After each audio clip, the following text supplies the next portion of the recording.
Oh, what am I supposed to do with all this thread? Oh, use it for, like, you know, the whole thread spinning? That's what it's called. Hey, everyone, welcome back to more Limbus Company. I'm SlayerMathis, and last time we did all of the checkups for the different sins, and this time the price of curiosity hits. Huh. That's not concerning at all.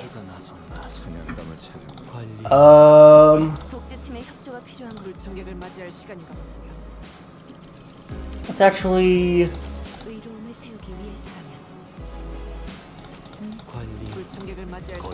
do that.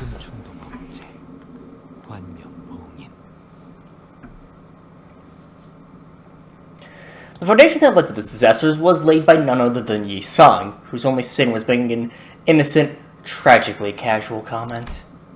Sometime after we ran our final tests, please vacate the room, people. Cleanup coming through. Apologies, Miss Don Quixote has ought to. Pretty apparently, but the moment, the shoelaces upon Rocinante have come undone. How? I remember tying like 7 different knots on your shoes. Yet we're quite the hideous excess sorry to be forced upon Rocinante. I tied one of them, once again, in the shape of a ribbon. The knots didn't look that great. Ribbons are cute. Oh boy, it will almost begin to wonder about the consequences of Miss Don Quixote freeing her feet from Rocinante at her present state. Whatever art thou suggestion? Rocinante is none other than mine eternal steed, bound to me by fate itself. None shall ever dare sever the bond betwixt us. It was a query posed toward Miss Faust, yet I appreciate your answer all the same. And Faust's reply was what set fire upon that rather combustible foundation. I cannot know. What? An obvious outcome, given that no relevant data has ever been collected. Well then, no time like the present to get it collected, huh? Get through in a lab too? Where else are we going to get another chance to do that? This course of action is highly inadvisable. Sounds like a bad time to me. For all kinds of horrible stuff happened on that train the moment her shoes came off. Sure did. But it was but an independent decision made by Rocinante itself due to certain extreme circumstances that had not to do with mine will. Well, you know, potato, potato. I was already quite aware of the core of the individual that may well lie in her pair of running shoes. Fire on thee! Thou shalt treat a person like I am some useless shell! What if we slipped her shoes off and on again really quick? Standards here at LCE department demand precise measurements.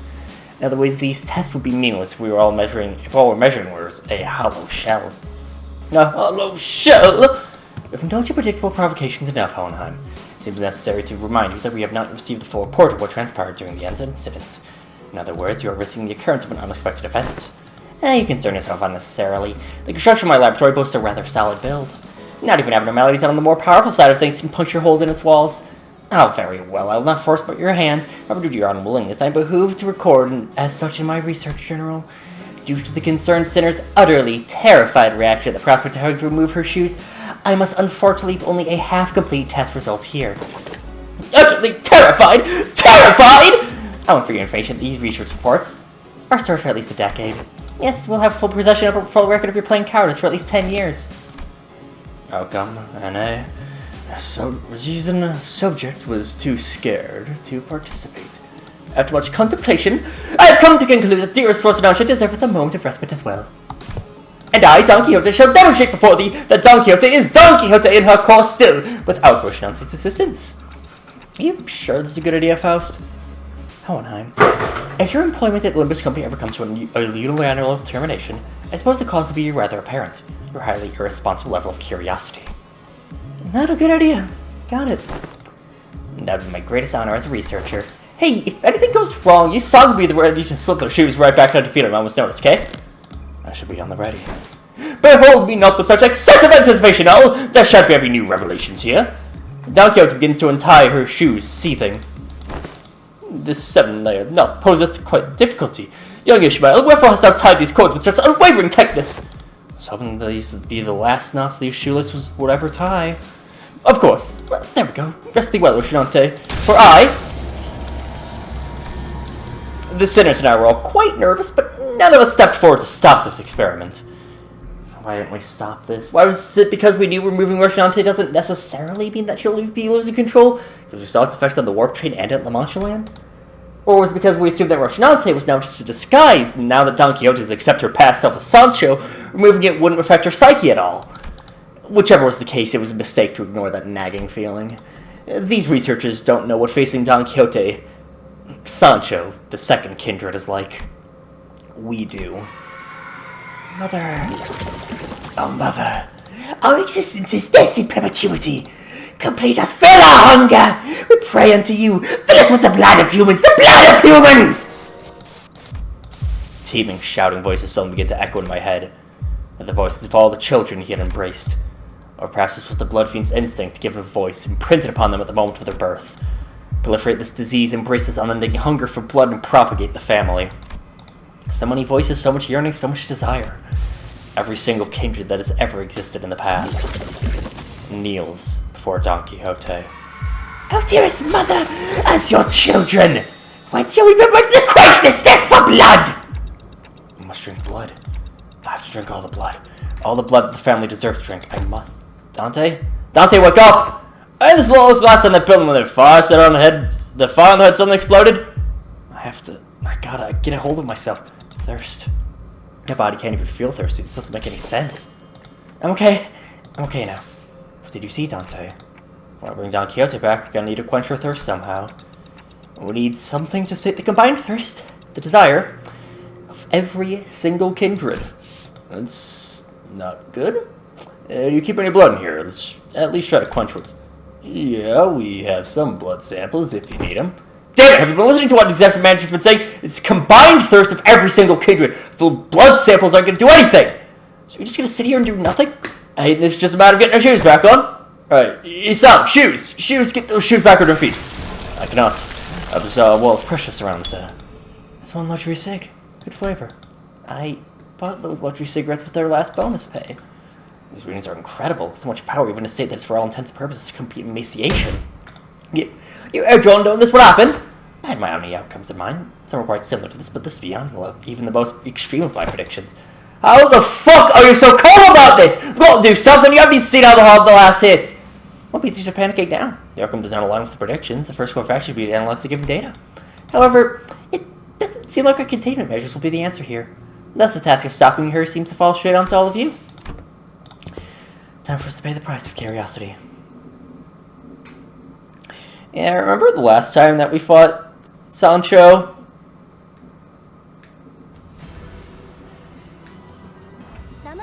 She ain't happy.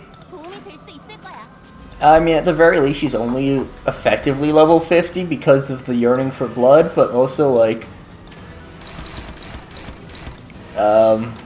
you know, the whole combined, what was the exact wording? The combined thirst of all of every single kindred. Christ, that is. Well, good luck, Rocha. Oh goddamn, that is 45 SP. That she got immediately. Yeah, it's down to 40 for a moment.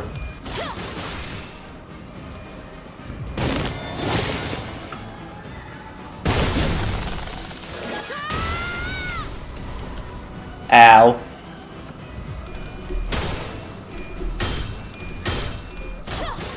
Ow.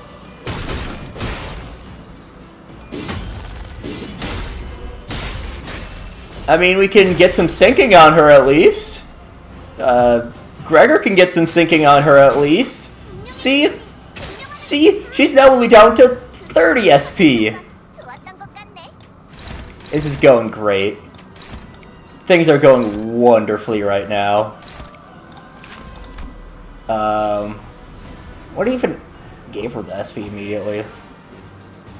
It's not the hard blood. Whatever. It's fine. It's not really a big deal. It's just, you know, fucking Sancho. Oh, okay. So we kind of want to do that last, maybe? In theory. 'Cause it ends combat right after. Yeah, well. We'll be fine. Surely nothing could go wrong.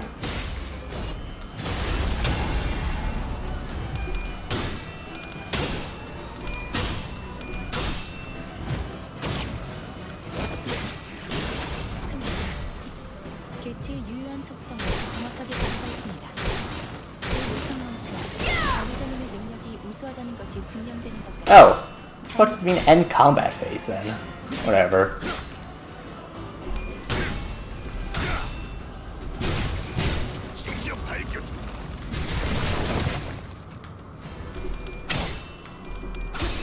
That's a lot of blood though. A lot of bleed. Probably goes without saying, but obviously Sancho's kit works differently from Manager Don. Even if Manager Don is an ID that I basically know like the back of my hand. This is not Manager Don.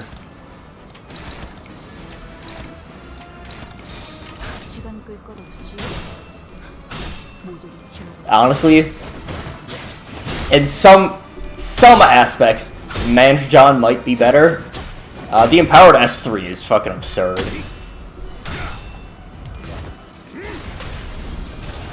Hey look! Wildhunt didn't die! Nice! Just almost did.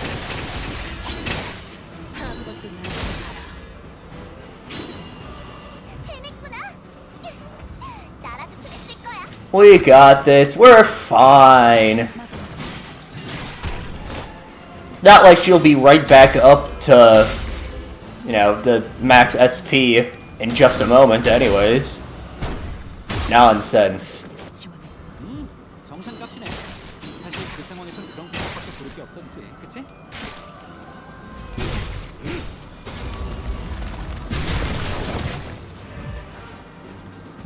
I mean, honestly, not too half bad. Or was I just looking at the wrong skill? Nope, I was not. Ah, yes, of course, hopeless on the 0 SP. Or sorry, even worse, on the basically 0 chance of heads.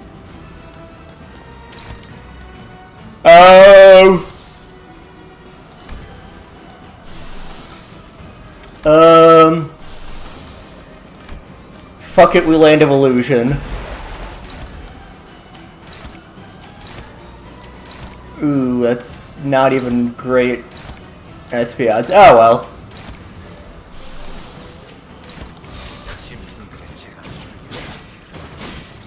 We'll be fine. See? Oh shit, we weren't fine. Damn.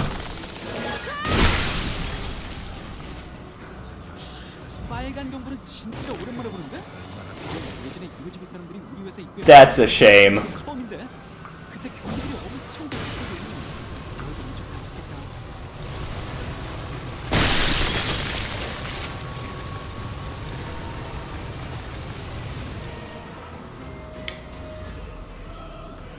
I must.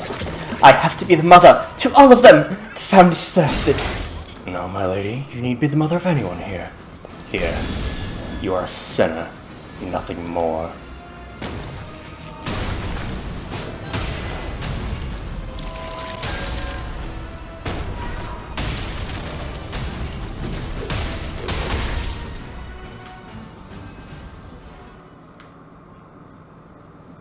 Yeah, go figure. We can't beat the second Kindred. I will not place the blame of this incident on anyone, Dante. I understand that no one could have expected this outcome, given the dearth of intelligence regarding the binding tool the first Kindred have gifted to the third sinner. Well then, I hadn't had that much first-hand experience with watching Gilly's fight, but this was certainly the most exhausted I've seen him after a fight. I decided to say nothing and turn the clock. After some time passed, Don Quixote, what happened? Did you lose consciousness, or did something affect your memory? Major Esquire, my memories were fine. But I had something as soon as I removed my shoes. Voices, right? Once again, you have witnessed to me.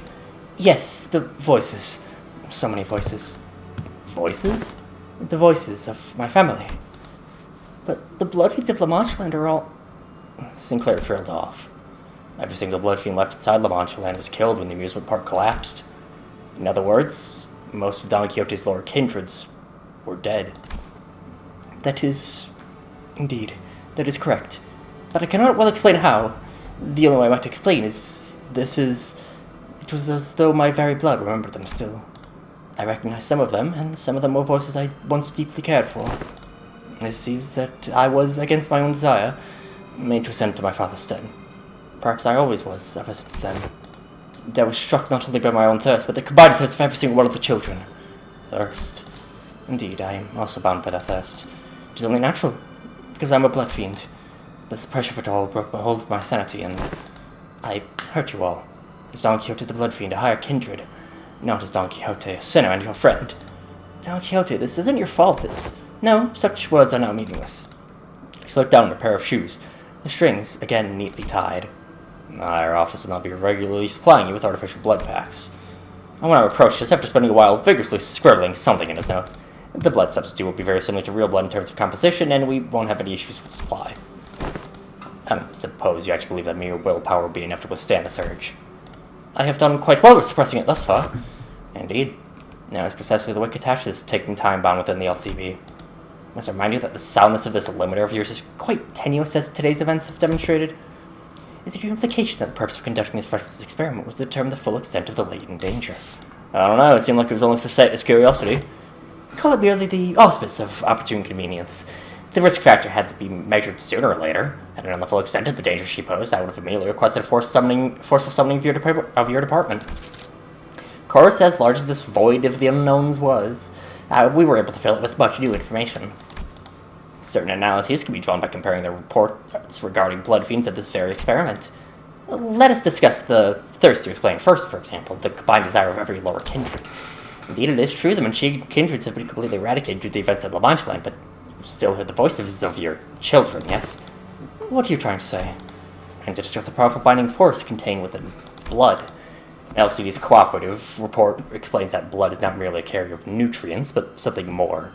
That it contains certain abstract values as well. We sent in a complaint that the report was far too vague in its wording. We received a reply on their on-site investigating reasoning team leader spat out, the contents of which were equally fascinating.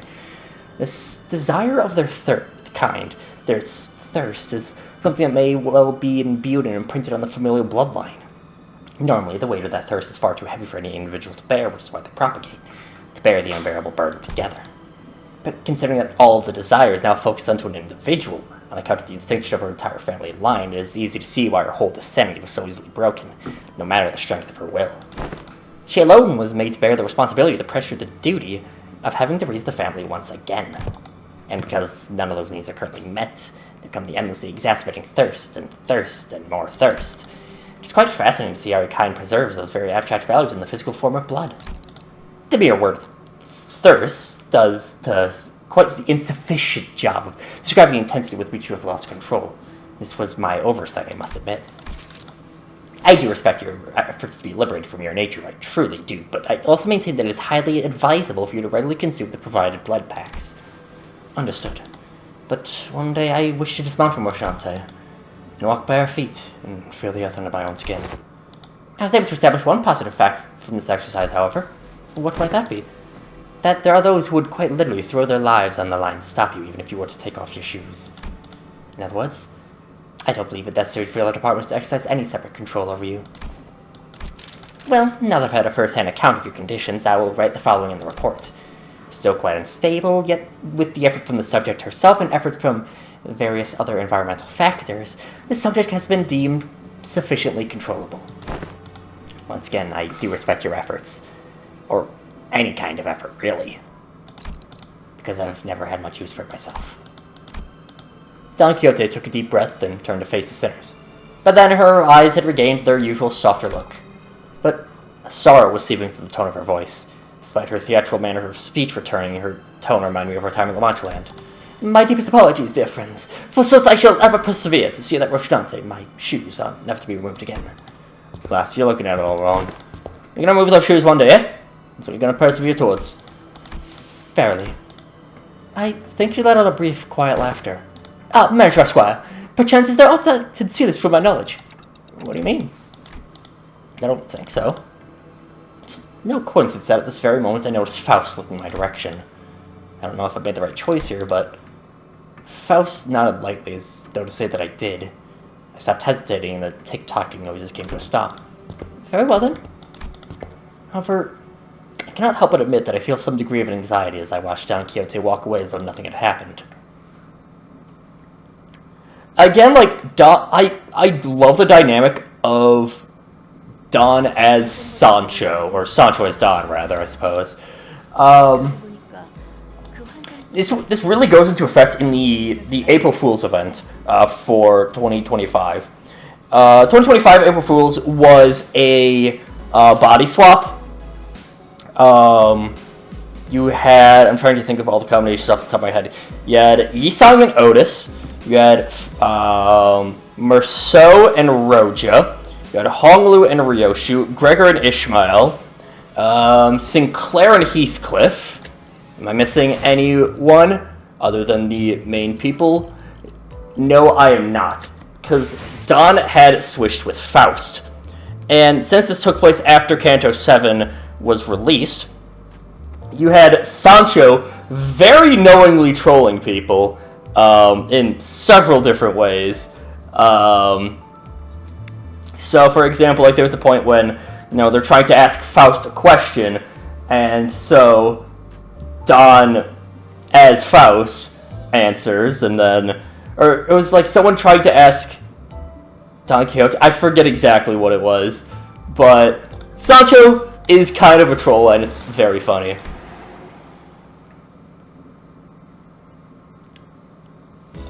Well, now that that's over and done with, I would like the sinners to come gather around here. Fonheim placed the sinners in a single file line before him and began. Now the regular checkup is complete. We finally have enough data to compare your pre-employment statuses to those of your current selves. Which means, indeed, we were able to measure your pre-employment combat capabilities as well. What are your conclusions? Allow me to preface this by saying there isn't much significance in establishing this particular hierarchy of power on the linear scale. Like I said, you're all equally mediocre at the present anyways, and there's plenty of significance, alright? We gotta know who's the big boss! Once but a speculation of the worst case scenario. I must know which one of us has the most right and authority to lead the rest of the sinners in case our executive manager becomes, due to some unknown and inexorable circumstances, unavailable. I don't listen to anyone weaker than I am. What if I was the first? What if there was a reason I was the first one to ask to introduce himself?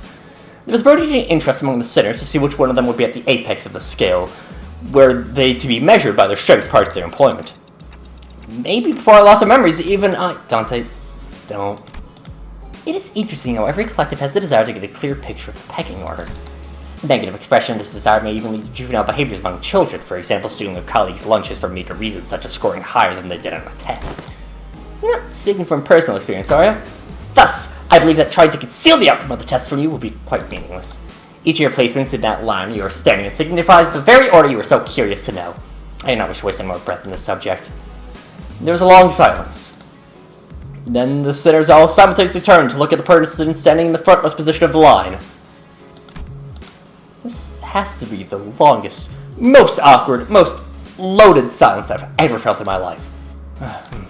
Much did I wish to hold shrouded my fathoms, and to learn to still to convey that we are more than meets the eye. Yet there remains a certain abundance within my heart. Perhaps a test of the say paint a picture of both my qualities. Thus spoke I, Yisang. Yisang, I will place trust in the faith of all of you that you shall one day sparkle with desire. Yisang, it's the other way around. Ah, yes, the line was made from my point of view. From here, the sinner wielding the oversized lance is the one at the front of the line. Oh, you said some cool words, though. We got this, right, Yisang? Well, 'tis quite a bashful occasion to be the center of such fervent attention of one such company. I wouldn't say fervent is the right word. Worried, maybe? I shall be vigilant. No one seemed to have any objections or doubts as to who the strongest sinner was, given the earlier event. Second thought, it appears that it would be best if we left the command to Ishmael as we have done so far. Otis mumbled through gritted teeth. Forsooth, I am in agreement. I am opposed to the rules of defending Fixer or Esquire. 'Tis often the case that such side characters enjoyed greater popularity since time immemorial. We're happy to see the discussion not coming to blows. Are we ready to move on from this? Wait a minute. Are we all forgetting something pretty important? It's just how the world works, Greg. You don't represent anyone between the first place and the last place. I've got my own placement in the order. No, I mean, fellas, I wasn't even a part of the list. No, we're not. Okay, I bet it's 12 of us. Some people just follow right up. Big deal. Let's get on with it. Hey, you can't just disregard me like swatting away a fly. I guess someone on my level probably, or Heathcliff's. I just want to find a voice that I clearly lost all interest in this discussion. Ah, you're the sinner with the bizarre insectoid arm. With no choice but to place you in the least favorite category of all researchers. Exceptions. They really hate that, huh? In other words, you are a unique case that cannot be well placed in a lesser scale. To do so would be irresponsible. I'd say you carry a certain potential. What, potential is it? And does that also mean I can be first place if all goes well? It could very well be the reverse, given the definition of potential. Not this query, Harry Mindgrick. Your day will come. It feels funny being consoled by the guy who placed last. Oh, that was it. I want to go back to the order.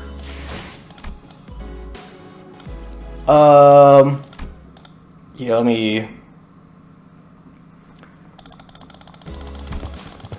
So, let's just go back to the order.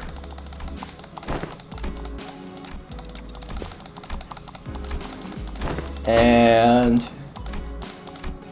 shit. So, I mean, this is the more important group, probably. Obviously, we know that fucking easily Don trumps, just destroys everyone. We second kindred. Otis, we know so little about right now, and I mean that is part of the character. But like, even through her, through her update stories, all we know about Otis at this point in time is that she is a war veteran, and she most likely is like a top echelon war veteran. G-Corp Otis, of course, is the big tell for that. I mean, she was a commander in that, in the G-Corp Otis one. The Ujjat one is pretty high ranking, even as a new hire. She's basically a team leader. Mao Otis, not really so much. I'm just trying to think, like, off the top of my head of all the ones. She has one of the Olga IDs where she's the leader of Molar office. I probably could just pull up my main to see everything that she has, but Otis, very much leader, so probably someone really important in the Smoke War is the prevailing theory. Ryoshu is someone who has had interactions with all of the Fingers, which are the main syndicates in the city. And again, I'm pretty sure we know this by this point. So, like, obviously, when you're being trained, when you have relationship being trained by, being raised by, who knows at this point, by the 5 biggest mafias in the world, you're probably going to learn something and be very strong for that. Merceau, again, it's someone we really don't know too much about at this point in time. He's someone who is very competent, obviously. He just kind of seems like an overall very competent guy. He's very strong. Of course, Chain of Others is the only ego we have seen outside of combat node, I believe. Yeah, only ego we've seen outside of combat. It's like we have had a couple. Heathcliff used body sack in the. Is it the? It's not the Earl King fight afterwards. I think it's Heathcliff ? That he uses body sack in right before distorting. So Merceau, very strong control of himself. Obviously, he's a very smart guy, very competent. Faust, I mean, she has access to Google.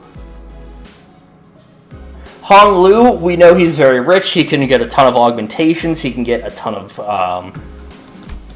training from the best of the best out there in the world. So, like, of the city, we know he is like fucking ludicrously rich. one of the big things in the setting is how expensive bullets are. And Hong Lu just, like, casually throws that, like, yeah, I could just use bullets whenever, in full stop. Then...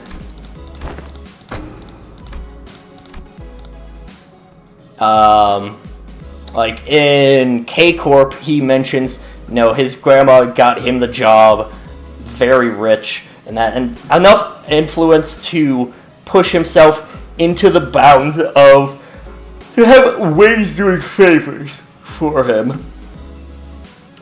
Roja is, again, like, these 5 kind of all similar enough stories. I feel like Roja, Ishmael, and Heathcliff are kind of like, I would say they feel like the most baseline people of the city. Like, kind of surprising that, like, I feel like any order of these 3 would make sense. They just feel like the most basic people in the city. I mean, like, Heathcliff had a rich upbringing living with the Earnshaws, but obviously spent most of his time on the back streets, trending that way. Roja, a lot of time on the back streets as well. Ishmael, common worker, Ishmael does feel like the most common person out there. She worked as a fixer, essentially, with being a sailor. So, very, very similar. Sinclair is most likely, I don't think it's confirmed exactly, but Sinclair most likely is the youngest of the sinners, probably hovering around 20 to 25. And he doesn't have, like, the greatest constitution out there. We do know that he is, at the very least, not very robotic prosthetics. He might still have some augmentations. Augmentations are just so common within the city. And we know that he's the baseline that everyone was brought to. Which means Yi-Song fucking sucks, in the best way possible. He is he is so weak, he brought everyone down. He, like, probably, I would imagine, again, if we're going for that level of mediocre, probably looking at Ishmael in terms of how strong you are. Ishmael just seems like the most average person out there in terms of their physical capabilities for city standards. Or, well, not for city standards, probably for city standards when you consider all the people who are so high up, probably Hong Lu is closer, but the most close to an average person would be Ishmael. Well, most comes to the median person, I suppose, not the, mode? Yeah, whatever. It's too long since I've taken math. But Yi-Song is so weak that he brought everyone down another line, another spot in the line, which is just fantastic. I don't really like too much of the level scaling debate. Like, you know, because this person's higher level than this person, they mean there's no sugar. Like, obviously, they do use it sometimes. Sancho being level 85 is a good show of that. For example, I believe Vergilius is in-game as level 85. But also, that in and of itself is kind of like, how does that work? Because we know Vergilius can beat Sancho. He did have to pop Ego. But he, while looking exhausted, didn't really look injured at all.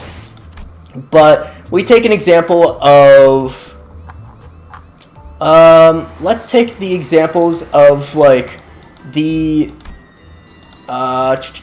where is, like, the beginning of the Kanto? Christ, this map is fucked. So those are blood bags. Is that Camille? That's Camille. It's like the Fang Hunt guys. They're level 40. So, like, that's not necessarily weak by any means. Like, they are a trained fixer office. Don't get me wrong. But if we go to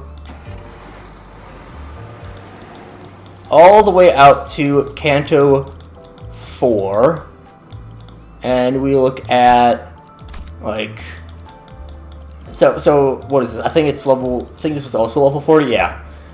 But Ahab is stronger than those guys, even at, or, you know, an Ego, you know, Ahab, she's popped Ego, she definitely is stronger than these guys here. than just these random fixers of a specialized office that isn't particularly notable. Like, I don't know, like, I don't know exactly how strong that would be. Also, apparently, I just never picked up the shit from that. Like, we don't know what grade of office they are, but they can't be too strong. But, you know, they're probably stronger than, like, or they're probably not as strong, I should say, as this random group of, or then, you know, fucking Ahab with ego. But people theorize Esau probably under level 10. That's the point I was getting to at this. Next, we must discuss the classification numbers. We've been assigning risk levels for distortions just as we have for abnormalities. The observation logs have written for us for great help, of course. My researchers struggled to parse the handwriting of certain senators, however, but it was a good data all the same. We once had a 3-hour debate over a letter. Even that bloody governor escaped up on trying to fix my handwriting. Heathcliff grinned proudly and wiped the side of his nose. As you must all be well aware, the current system of classification numbers is at a rather significant oversight. Because abnormalities are creations of former L-Corp, our classification system had to be lifted whole from their system. However, the criteria by which former L-Corp measured the risk levels was the amount of their energy production. As a correlation of sorts, but it was often the case that the more aggressive abnormalities produced more energy, but their destructive capabilities were not a part of the criteria despite the correlation. That's why certain abnormalities were assigned relatively lower risk levels, despite their potential to kill even multiple higher-ranking employees.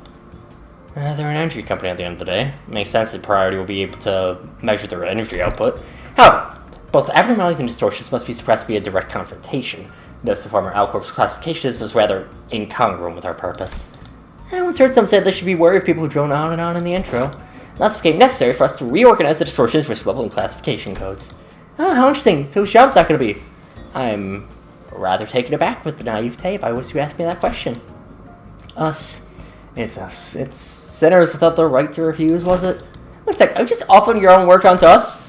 A privilege given to researchers. Alright, don't be so ignorant, yeah? So I'll just, order the research, the distortions, right? We gotta, other way around the system. No, we gotta do research into distortions to solve them better. Is that elementary shite? My name's really got you wrapped around his finger, you know that? According to LCD's on-site investigative reasoning team leader, the progression of a distortion is much like that of a disease. The fate of an abnormality awaits at the end of the distortion phenomenon, after all. When distortion progresses into an abnormality, all pre-existing individuality is erased, replaced with the totality of an abnormality. Thus, it is impossible to bring back a distortion that is already transformed into an abnormality. You no longer have that reversibility they had once had in the distortion phase. So a distortion like the Time Ripper fellow will eventually become an abnormality too if you left untouched. If you're for subject Heath-6-PI-20-01, then yes. And this is simply prediction, of course, because that particular subject is contained here. I cannot say with absolute certainty that its progression to an abnormality will be observed. A correct assessment. Didn't Limbus come to collect Time Ripper? We hoped we would, but T-Corp was very adamant about their claim over the entity to the point in which they refused to even sit at the negotiation table. I found their time-ripping ability to be quite fascinating, but sometimes I must know when to cut my losses, I suppose. Wait, so that Have something is the new classification code format? Indeed. It's difficult to identify and observe the origin and shape of distortion, we decided to forego that information, instead replace them with their sin affinities and expected damage scale. Sin affinities. PI must refer to Pregretia, sloth. Here's the classification amongst the classification of the Precatula. They do indeed follow the same thought process, if we're being technical here. I wouldn't say it mimics it, be more accurate to say that as the Precatula are once the origins of the distortion phenomenon, its byproducts, the affinities can be transferred one-to-one. What's that expected damage scale? Gamma capability, I'm guessing? Remember them saying that risk levels were determined based on the enkephalin production rates, which is not the most meaningful information to us who have to fight them directly. It was a tad inconvenient to put a nebulous idea like combat capabilities into a singular numerical scale of power. Certain entities have idiosyncrasies and variables that may make such a linear measurement quite meaningless. So instead, we decided to measure the expected number of that damage that Limbus Company personnel might suffer should they engage these entities in battle. While this Time Ripper poses very little threat against the sinners due to idiosyncrasies, the unique nature of their weapon means they can immediately deal an eye-fatal blow to anyone from the LCC department with a single strike. That's why the distortion was given a rather high expected damage scale of 6 from a scale of 1 to 10. Please do note that this is not a perfect system, and these values are only there as references. Must tend to be applied to abnormalities as well. We have plans to do so, yes. Risk levels and expected damage scales will be coming before the classification codes. Speaking of which, I have something to show you all. What is it? What else other than the monolith? One of the highest potential values among Limbus Company's businesses. Thus, the development of transportation, management, and processing methodologies of the monolith is a glowing achievement indeed. The artifact by its very nature poses a great danger. I hesitate to embrace its use so willingly. A great danger, but when you say that we are beset by danger at all times, the arbitrariness in deciding how dangerous something is comes from the degree to which it poses a risk.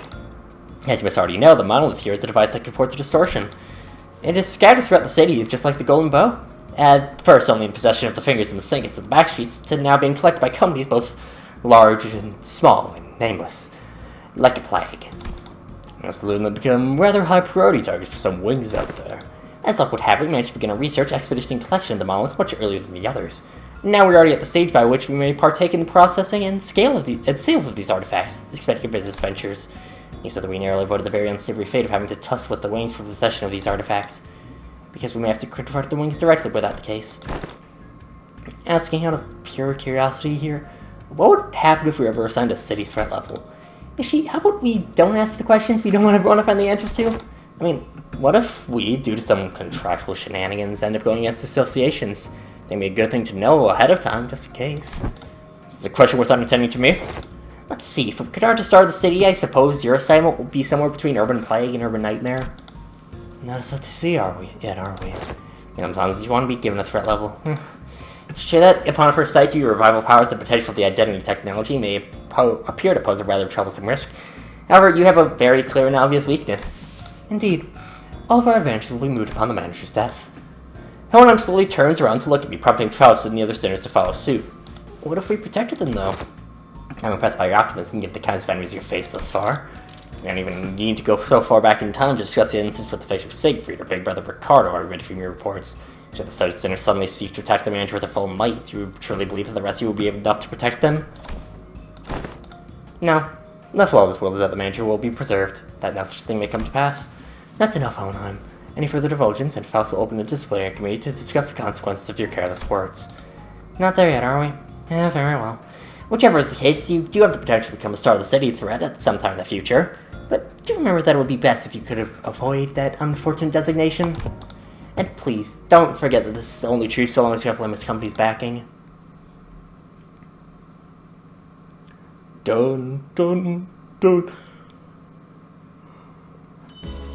And next up, we have a dungeon for the final checkup, but we will do that next time. But until then, see you guys later!